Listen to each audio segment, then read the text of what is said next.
아름다운 세상 만들기에 아세만 빌드입니다. 농막과 농지가 보이는 이 토지는 2022년 현장 답사 시의 영상입니다. 그로부터 3년 뒤인 금년 4월에 착공해서 7월에 완공한 평산제와 부속동입니다. 오늘은 외부 마감공사에 대한 내용들과 각 포지션별로 설치된 자재들, 그 역할에 대한 간략한 설명과 함께 우수 관로와 산마루 축구 등의 부대 토목공사에 대해 함께 알아보겠습니다. 왼편에 보이는 건물은 별채입니다. 오른편에 보이는 건물은 지열 보일러실과 창고, 두 개의 동 사이에 보이는 석축과 대리석 계단 위에는 본체인 평산제입니다. 드론 영상으로 566평의 토지와 세개동의 건물 전체를 담았는데요. 주변 여건과 함께 각 방위별로 간략히 설명드리겠습니다. 지금 보이는 방향이 남향입니다. 시야가 탁 트인 곳으로서 계절에 구분 없이 햇살과 채광을 받기에는 부족함이 없는 방위입니다. 동향입니다. 이 집 평산제는 동향으로 지어진 건물입니다. 멀리까지 논밭이 펼쳐져 있기 때문에 마음껏 조망과 전망을 할 수 있는 방위입니다. 그리고 집터 앞으로 부속동 2채를 앉혔고 그 앞에는 텃밭 용도와 함께 조경 공간도 연출할 예정인 잉여 토지입니다.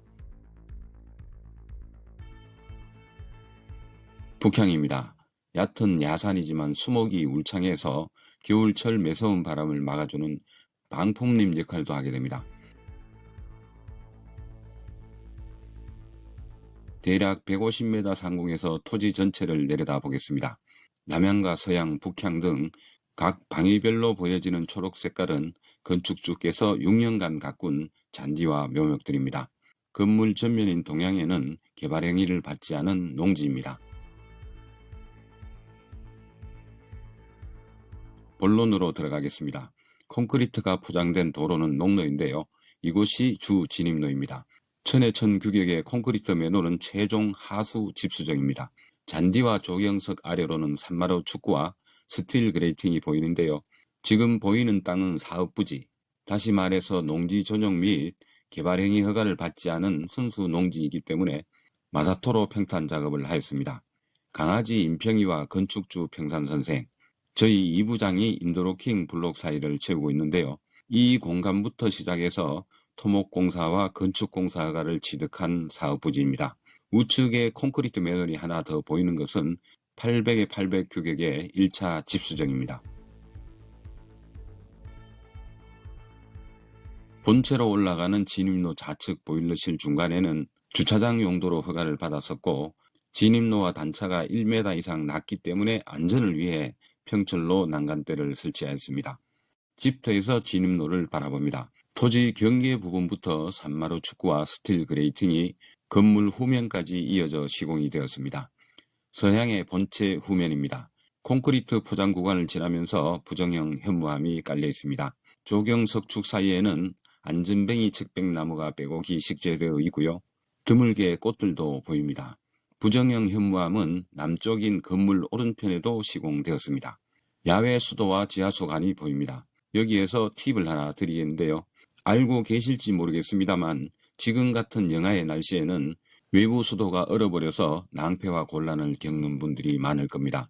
얼지 않게 하는 방법은 간단한데 겨울철 부동전을 사용하실 때는 다른 계절과 다르게 수도 꼭지를 열어서 사용하는 것이 아니라 부동전 상부에 있는 메인 밸브를 사용해야 얼지 않습니다. 메인 밸브를 열어놓고 수도 꼭지만 잠글 경우는 조건 없이 얼게 된다는 점을 기억하시기 바랍니다. 물을 사용하고 난 후에는 메인 밸브를 잠궈야 얼지 않습니다. 남쪽 산마루 축구를 따라가다 보면 별채가 나옵니다. 별채 건물 주변에도 석축과 옹벽이 시공되었습니다. 산마루 축구가 교차하는 지점에는 PE 재질의 매놀을 설치해서 두 개의 방향에서 흘러오는 물들을 집수해 주어야 합니다. 비사업 토지인 동쪽의 농지 부분입니다. 별채 앞마당에도 건축주께서 직접 시공한 현무암이 깔려 있습니다. 보일러실이 보이는데요. 이곳에도 부정형 현무암을 시공해 놓았습니다. 아직은 틈 사이 공간 채움은 되지 않았습니다.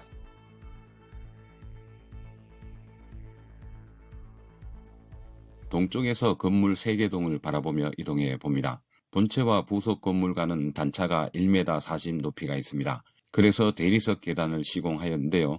우측에는 조경 석축도 쌓은 모습이 보입니다. 계단을 올라서면 본체 앞마당입니다. 좌측 별채와 마당 사이에도 안전난간대가 설치되었고 그 아래에는 옹벽을 시공하였습니다. 태안의 전원주택 평산제, 100년가는 집 짓기 프로젝트 1편에서 말씀드렸던 내용을 다시 언급해 드리면 보시는 것처럼 남쪽에는 야산이나 키높은 수목들이 전혀 없습니다. 그래서 최초 현장 답사를 한 후에 배치와 방향을 계획할 때 주 생활 공간인 거실을 동양과 남양의 공간 구성으로 설계한 주택입니다. 지하수강과 야외수도, 오른편에는 평평하지만 꽤나 큰 반석이 중앙에 자리하였고 그 둘레의 동쪽과 남쪽, 서쪽에는 의자 역할을 하는 자연석이 배치되었습니다. 건축 쪽에서 키우는 다육이들과 분재가 가지런하게 잘 정리된 모습이 정겨워 보이는데요. 얼마 남지 않은 내년 봄이나 여름에 이 평산제에 놀러 왔을 때 이 자리에서 막걸리 잔을 기울였으면 좋겠다는 생각을 해봅니다. 집이라는 것은 일정 수준의 기술이 있으면 누구나 지을 수 있습니다. 건축사무소에 허가용 도면으로 짓는 JPG로 출력된 도면만으로도 공사를 하는 사람들이 많은데요. 집을 짓는다는 것은 무에서 유를 창조하는 소중하고 귀한 행위 중의 하나입니다. 이러한 일은 진정성과 책임감, 일종의 소명감까지도 수반되어야 한다고 생각하는데요. 거기에 덧붙여야 할 사항이 또 있습니다. 풍부한 건축 경험과 지식은 기본적이라 치더라도 돌발적으로 발생할 수 있는 어떠한 상황에서도 즉각적으로 대처할 수 있는 좀 더 깊이 있게 하나의 예를 들어본다면 계약 시 견적보다 비용이 더 소요되는 일이 발생했을 때 일정 부분 손실을 감수하고서도 집의 가치와 완성도를 높이는 결정을 할 줄 알아야 한다는 겁니다.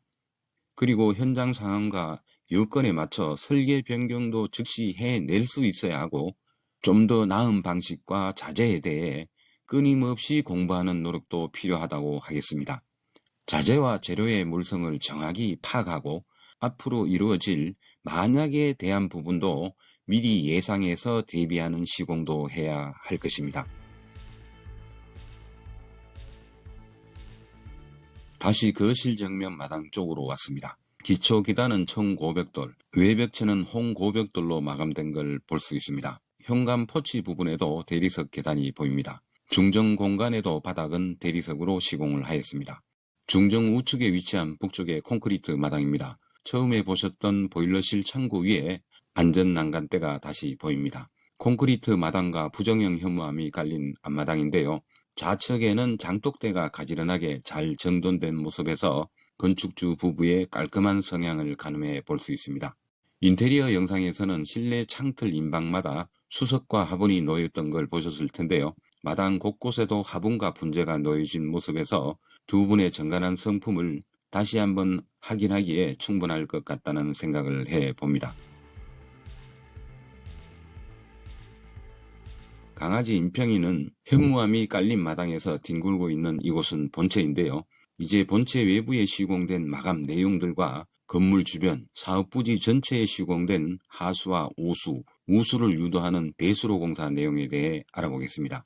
먼저 본체의 처마 후레싱과 박공 후레싱, 그리고 그 아래 마감재로 시공된 소핏, 지붕에 떨어지는 물을 모으는 역할을 하는 물바지와 물동이, 그 아래 마당에 설치된 집수 맨홀로 연결된 선홈통, 폐열 해수 장치인 전열교환기 흡입구와 배기구, 욕실과 주방의 환기구, 외부 벽등과 건물 코너, 창틀 금속 인방입니다. 지붕이 보이는데요. 처마 지붕입니다. 지붕판 끝에는 코르텐 색상의 처마 싱크 후레싱, 바로 위에는 물바지, 좌우 측면에서 내려온 금속 배관은 선홈통이라고 부르는 물동이입니다. 그리고 지붕과 벽체 사이에 흰색으로 보여지는 것은 앞서 말씀드린 소핏입니다. 경량 목조주택의 경우는 소핏은 벤트 역할을 담당해야 하는데요. 벽체 하부 레인 스크린에서 올라오는 공기를 반드시 배출을 해야 하는 아주 중요한 기능을 가졌습니다. 그러나 경량 철골주택의 경우에는 기능적인 역할이 전혀 없는 처마와 박공의 미관상으로 마감되는 자재라고 생각하시면 틀림이 없습니다. 창틀 주변의 코르텐 색상의 금속은 창틀 인방입니다. 건물 코너의 소놈탕을 따라 기초 기단으로 내려오면 상대적으로 면적이 넓은 지붕에 떨어진 물을 모으는 집수 매놀입니다. 이 매놀을 통해서 PVC 비관으로 연결된 우수관로를 따라 콘크리트 매놀로 집수되는 것입니다. 이번에는 경사진 지붕이 보이는데요. 이 지붕을 박공지붕이라 부릅니다. 금속이 시공된 부위는 박공 브레싱이죠. 그 아래 벽체와 맞닿인 흰색 마감재는 소핏입니다. 손가락으로 가리키는 곳은 앞서 말씀드린 처마 브레싱과 물바지, 유도 모임통, 세로로 수직으로 내려진 금속은 선홈통입니다. 창문의 외부인데요.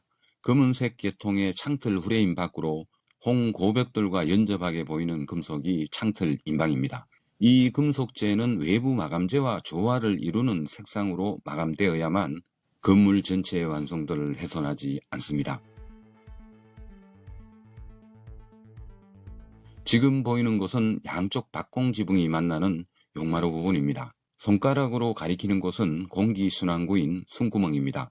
실내 천장의 윗공간은 내부 구조와는 다릅니다. 건물 내부는 방과 거실, 주방, 욕실 등으로 공간이 구분되어 있지만 천장 위에는 거의 하나로 오픈된 경우가 많습니다. 지붕 아래에 모여지는 공기, 여름에는 뜨거운 열기가 머물고 겨울에는 차가운 공기가 형성되는 곳이기 때문에 두 개의 숨구멍을 타공해서 흡기와 배기를 하면서 공기순환을 시키는 중요한 역할을 하는 환기구입니다. 한여름에 뜨거운 햇살을 지속적으로 받았을 경우 저곳의 온도는 50도 이상을 상회하는 경우가 많은데요. 대류 현상으로 환기가 이루어지지 않을 경우 그 열기의 일부는 실내에 스며들게 되고 그러므로 내부 온도가 상승하는 상황도 초래하게 됩니다.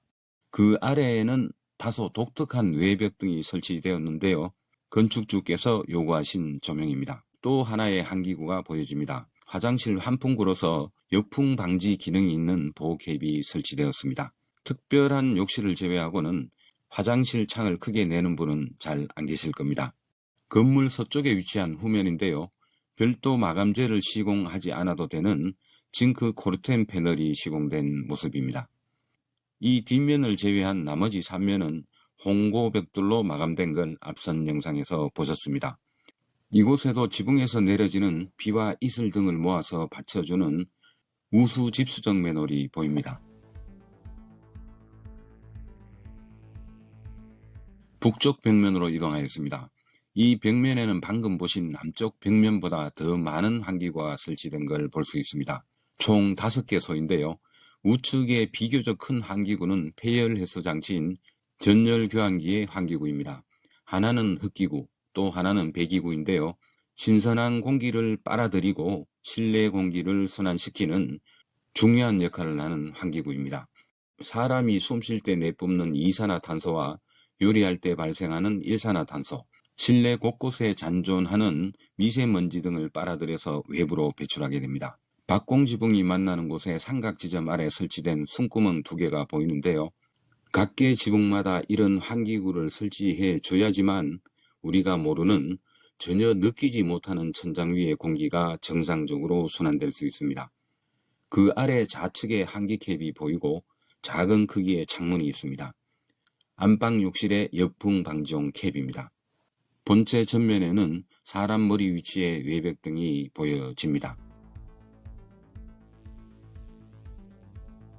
이번에는 드론이 아닌 걸어서 566평의 부지 전체를 담아보겠는데요. 진입로 부분에서 시작해 돌아보겠습니다. 가끔은 지붕이 낮다. 땅을 더 높여서 지어야지 왜 저렇게 지었냐. 이런 댓글이 달리기도 합니다. 100년간은 집짓기 프로젝트 1편에서 말씀드렸던 건축 면적과 서비스 공간인 다락 부분이 설계를 하는 과정에서 중요한 부분을 차지합니다. 때로는 이 부분이 건물 전체의 완성도를 제약하기도 하는데요. 이러한 요소들은 대부분의 일반 건축주분들이나 시공업체, 시공업자들은 직접 설계를 하지 않거나 하지 못하기 때문에 알 수 없는 내용들입니다. 다락의 평균 가중치와 최적 면적을 최대한 활용하기 위해서인데요. 지붕의 고각을 높였을 때 다른 공간의 효율성이 현저히 낮아질 수 있다는 것을 모르고 하시는 말씀들이기 때문입니다. 그리고 집터 높이를 높여 짓지 않았다는 댓글이 기억나는데요. 건축주 당사자가 아니면 모르는 속상한 사정이 여러 분야에서 발생할 수가 있습니다. 내 땅이라 하더라도 농지법과 도시계획법 등에 따라 제한되는 행위가 존재하고 건축법과 법률에 따라 내 마음대로 토목행위나 건축행위를 하지 못합니다. 그리고 주변 민원 또한 무시 못할 제약이 된다는 것을 이해하실 필요가 있습니다. 이 토지 또한 단순 성토를 위해서 덤프트럭이 농로를 이용하였는데요. 그 당시 마을에서 길을 막는 사태까지 있었기 때문에 건축주께서 굳이 다투기 싫은 마음에서 속상하고 화가 많이 났었지만 결국 포기하고 말았다는 사연이 있습니다. 제가 계획하고 물론 건축주 가족분들의 의견은 적극적으로 반영한 설계를 완성해서 건축사무소에 대관 업무를 위임하고 인허가를 취득한 이후에 이루어지는 집을 짓는 건축 과정에서 현장을 갈 때마다 저는 새로운 기분을 항상 맞이하곤 합니다. 그리고 집이 다 지어갈 때쯤 가장 중요하게 구획한 외관과 각각의 공간들이 제가 기획했던 의도대로 진행된 모습을 볼 때마다 마약과도 같은 기분에 빠지곤 합니다. 건물 세개동이 보이는 동남쪽 방향에는 나무 한 그루가 심어져 있습니다. 아마 내년 봄쯤에는 연접 농지와 맞닿은 경계 부분에는 자연 속으로 쌓은 조경석, 이러한 것들이 건축주인 평산 선생께서 직접 가꾸고 꾸미실 거라고 예상을 해봅니다. 짙어 둘레와 지금 보시는 나무들을 가꾼 모습만 봐도 우리는 충분히 멋지게 변화될 모습을 예상해 볼 수가 있습니다. 알아야만 면장을 한다는 말이 있었습니다. 집을 짓는다는 것은 수많은 공정과 여러 포지션들로 이루어진 종합예술을 하는 행위인데요. 이 내용들을 진행하고 지휘하는 많은 경험과 공부가 있어야 가능하다고 생각합니다. 설계도 그러한데요. 토지의 위치나 형상을 먼저 파악해서 가장 효율적인 배치와 설계를 해야 할 필요가 있고요. 위치나 고저 차이, 성토와 절토 등의 행위에 대한 해박한 지식, 그리고 주변 환경과 여건에 따라 배치와 주 방향을 결정하는 지식과 경험이 필요하고, 건축 면적에 대한 설계는 낭비되는 공간을 최소화하는 공간 효율성을 높일 줄 알아야 할 것이고, 부지 전체의 조화와 집의 가치, 완성도를 높일 수 있는 실력을 겸비해야 좋은 집, 멋진 집, 가치가 있는 집, 완성도가 높은 집, 그리고 튼튼하고 안전한 집, 따뜻하고 시원한 집, 그럼으로써 레토릭이지만 100년이 가는 집을 지을 수 있다고 생각합니다.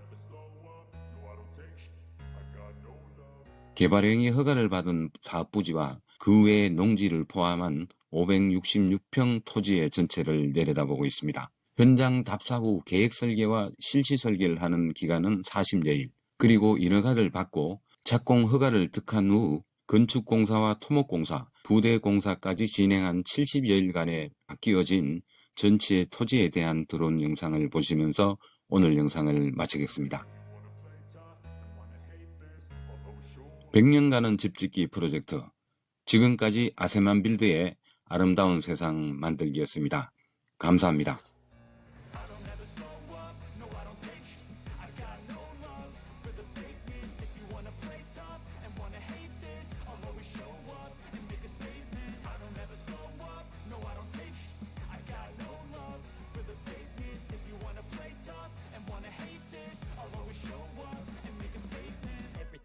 So instinctive and so passionate. Every word I move so descriptive like an adjective. I got a vendetta against people who patented being negative when you should be getting after it.